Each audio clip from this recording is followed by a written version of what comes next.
Lo recomendable es siempre que haya un pecado mortal, acudir inmediatamente, cuanto antes, a la confesión. Sí. Un solo pecado mortal puede hacer perder mi alma.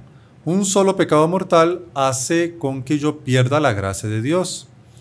Me impide acercarme dignamente a la Eucaristía. Entonces yo ya con que haya cometido un solo pecado mortal, ya debo de buscar la confesión. Incluso había santos que se confesaban diariamente. No les digo pues que sea para confesarse diariamente, pero hay gente que sí que tiene el escrúpulo de que, padre, me confesé hace poquito, pero si tenemos un pecado mortal, no dudemos de confesarnos cuanto antes. Ya. Y una persona, bueno, aunque no tenga sus pecados mortales, todo el mundo comete imperfecciones, pecados veniales diariamente, ¿qué sería lo ideal? Ok, entonces ahí va a ayudar mucho tener un hábito del examen de conciencia. Entonces, haciendo un buen examen de conciencia, uno va a decir, sería bueno confesar estos pecados, aunque no haya ninguno grave. Ya uno ve que ha acumulado varias imperfecciones, que entran a veces las cosas más sencillas, perezas, inconformidades. Vamos a ver después de lo que son los errores, sí, etcétera, que no son problema. La confesión no es para buscar problemas, pero bueno, para confesar problemas. Pero ya yo veo, no, tengo varias cosas que yo deseo corregir. No nos olvidemos que la confesión nos va a dar gracias para nosotros corregir, enmendar aquello que estamos confesando. Tuve la oportunidad de leer ahorita hace poco la primera confesión de Santa Teresita del Niño Jesús. Es muy bonito porque la hermana que la preparó, etcétera, y todo, le decía, vas a ir a hablar con Dios. Vas a contarle a Dios. Y ella iba con esa mentalidad, voy a hablar con Dios. Y es verdad, porque el sacerdote está representando a Dios en ese momento, y es Dios en quien va a perdonar, no es el propio sacerdote. Entonces cuando uno ya se mentaliza de eso, ya, ya la propia preparación para la confesión ya cambia, ¿no? Eso hace parte de esa buena preparación, claro. Exacto. Pensar la grandeza del sacramento y con quién me voy a encontrar ahí. Eso es indispensable, y tener la confianza de que ustedes se están confesando con Dios, que están hablando con Dios. El sacerdote ahí es un mero instrumento, claro, y no es ni siquiera, es el que se encarga de dar la absolución, de escuchar los pecados, a veces incluso pues hacer alguna pregunta, que eso también lo vamos a ver después, algún detalle importante que es necesario aclarar, pero el perdón también lo da Dios. Sí, es con Dios que hacemos la confesión. Bueno, el segundo error que se comete normalmente, que uno llega, se arrodilla y no le dice al padre cuándo fue la última vez que se confesó. Porque uno se llega y se arrodilla, hola padre, ¿qué tal? ¿Cómo está?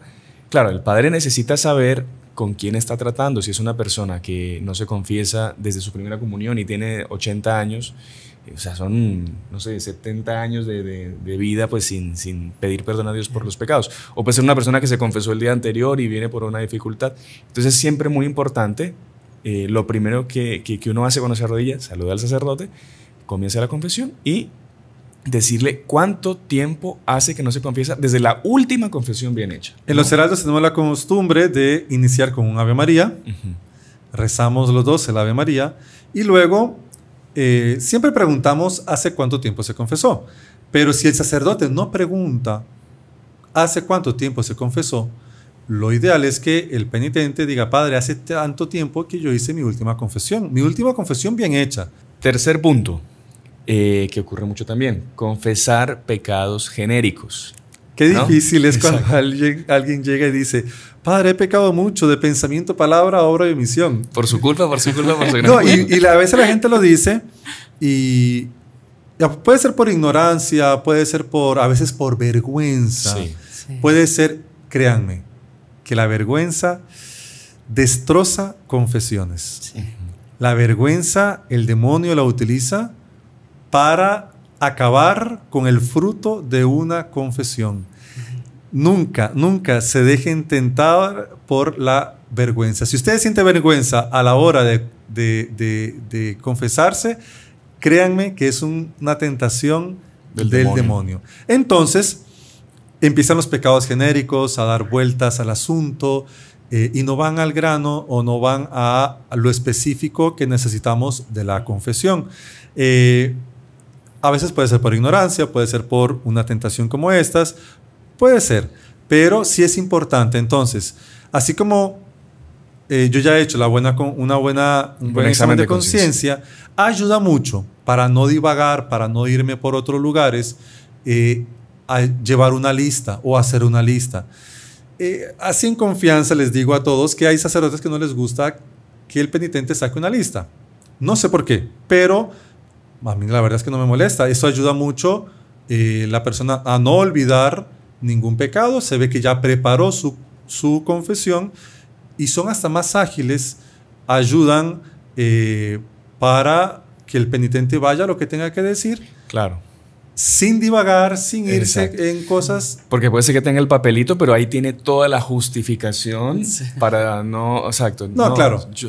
Pero puede ser también, pero ayuda mucho para ir a los pecados específicos que la persona necesita confesar. Lastimosamente, cuando entran esos casos así que la persona está con mucha vergüenza, no quiere que el sacerdote le entienda, es necesario que el sacerdote entienda la gravedad del pecado. Por eso es necesario que escuche y que sea claro el penitente. Y este pecado, cuando las personas empiezan con pecados genéricos, el sacerdote tiene la obligación de preguntar y de a veces incluso escarbar un poco en la conciencia de aquel para ayudarle. Nunca es para hacerlo sentir mal ni nada. Por chambre. No. Es para ayudarle verdaderamente a que la persona abra su corazón y entre a lo específico que por ignorancia o por vergüenza, muy pocas veces por maldad, no está queriendo decir lo específico del pecado. Y entonces aquí es importante el sacerdote, pues, con astucia, con Espíritu Santo, con experiencia, con lo que sea, entrar, ir preguntando. Hay que tener cuidado, por supuesto, cuando es un niño, cuando es una persona mayor. Entran muchísimas cosas que el sacerdote tiene que tener ese tacto de que la persona tampoco sienta que le están de alguna forma entrando en un espacio que es su conciencia de forma indebida. Hay detalles que sí son completamente innecesarios, que no son convenientes decir en la confesión. Y a veces otra cosa que puede suceder para este mismo punto es que la gente diga, no, es que pobrecito el padre porque o no me va a entender o no está preparado. Mire, créanme que nos toca tocar los temas más complicados que puedan haber. Estamos preparados, hemos escuchado muchas confesiones y ya nos ha tocado investigar, estudiar, escuchar las conciencias, escuchar las personas, por qué suceden. Nunca les vamos a llegar a increpar, usted es nunca les vamos a decir nada así. Si tienen alguna mala experiencia, pues lastimosamente puede suceder, hasta los sacerdotes podemos equivocarnos, pero busquen un sacerdote, un lugar donde puedan confesar, que ustedes sientan esa tranquilidad. Y después viene un cuarto punto que es muy común también, sobre todo, digámoslo así, con todo respeto a nuestras queridas televidentes y radioescuchas, que es decir, el pecado del prójimo. Usted llega a arrodillarse, se confiesa y empiezas a... Bueno, en los hombres también pasa, vamos a decirlo también. Sí, pero más en... y es empezar a confesar los pecados del esposo o de la esposa, de los hijos, de los vecinos, de los profesores, y eso no... Eso pasa mucho, y recordemos que nosotros seremos juzgados no por los actos de los otros, sino que por mis actos. Claro está que si alguien, por ejemplo, un vecino, yo no voy a contar los pecados del vecino, que el vecino hace esto y que... Yo lo que debo decir es que no tengo paciencia o ya no soporto al vecino porque... o le grité al vecino porque esto y esto. Ahí sí, son mis actos por los que yo seré juzgado. Y son mis actos los que yo debo de confesar ante el sacerdote. No los actos, a veces sucede también, no es que mi hermano, no es que un hijo mío, es que sucede esto. Empiezan a contar otras cosas, o también, padre, es que tengo muchos problemas. Entonces, cuando la confesión comienza así, padre, estoy con muchos problemas. No, la confesión no es directamente para resolver el problema, sino que para saber cómo enfrentar. Entonces, si yo debo de saber o de pedir un padre, ya no soporto la situación en el trabajo porque ¿qué debo hacer? O pido perdón porque actué de mala forma, porque hablé mal de los otros, no he creado un buen ambiente en materia laboral. Además, todo eso yo debo confesarlo.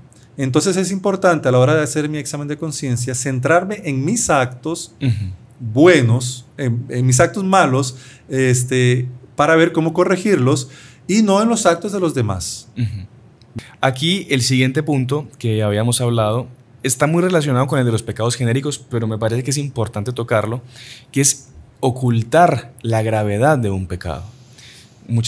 Sí, usted dice el pecado genérico, pero como decía el hermano Juan Andrés, el ejemplo famoso que se da en todas las clases de catecismo del robo de la cuerda, no sé si usted lo quiere contar, que bueno, la persona va y se confiesa, padre, me robé una cuerda. Claro. Ah, ¿en serio? ¿Una cuerda? Sí, ¿y qué había atrás de la cuerda? No, atrás de la cuerda había un buey amarrado en la cuerda. Ah, entonces usted no se robó una cuerda, se robó un buey. Pero padre, y bueno, atrás del buey ¿qué había? No, atrás del buey había una carreta. Ah, pero entonces no se robó una cuerda, se robó un buey que tenía una carreta, una carroza, ¿y qué había en la carroza? No, en la carroza había un cargamento de oro. Entonces, claro, usted se robó un cargamento de oro y además, bueno, la carroza, el buey y la cuerda. Exactamente. Entonces, claro, son esos detalles, esos atenuantes, esa gravedad de un pecado que el padre tiene que tener conocimiento de la gravedad para poderlo absolver o no. Sí, es importante la claridad y que el sacerdote haya entendido lo que sucedió y cómo sucedió para que podamos decir fue una buena confesión. A veces la persona puede decir medio entre dientes algún agravante, alguna cosa, y ya lo dijo, pero aunque el padre no me entendió.